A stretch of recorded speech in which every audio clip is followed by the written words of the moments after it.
Takže ahojte, chcem sa vám predstaviť. Volám sa Rudolf Kolár, som kovový sochár a chcem vám povedať niečo o mojej ceste, ktorú som si postupne dláždil.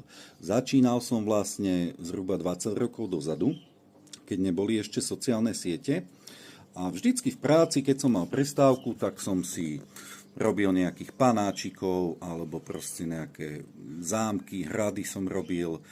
Potom vlastne som sa dostal na remeselné trhoviska po celom Slovensku, kde som mal veľký kontakt s ľuďmi. A čo vám poviem vlastne o mojej práci, o mojej tvorbe, jak to vzniká. Vzniká to hlavne tak, že keď dostanem nejaký nápad alebo s niekým sa rozprávam, niečo mi tak utkve, si to zvyknem napísať. Vždy musím mať pri sebe proste papier a pero, aj na záchod, keď idem. A niečo si napíšem a potom vlastne idem do tej dielne a podľa toho, čo mám napísané alebo jemný náčrt niečoho, vznikne nejaké dielo už v samotnej tej dielne, napríklad jak tento Wilson naposledy, hej.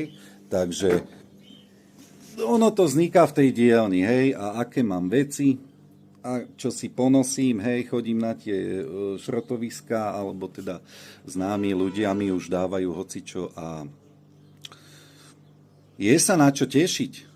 Amatérsky umelec, keď už bude mať svoju výstavu, tak to už je čo povedať. Ďakujem Paťkovi Kozmovi aj celému tímu, že si ma všimli a ľuďom, ktorí ma podporujú, ľudia, ktorí si aj kúpili veci. Takže ďakujem a pôjdeme bomby, ešte len začínam. Na sieti som vlastne není dlho, Facebook, Instagram, to rozbieham a držte palce, ideme ďalej. Takže je sa na čo tešiť. Odo mňa jednoznačne. Majte sa.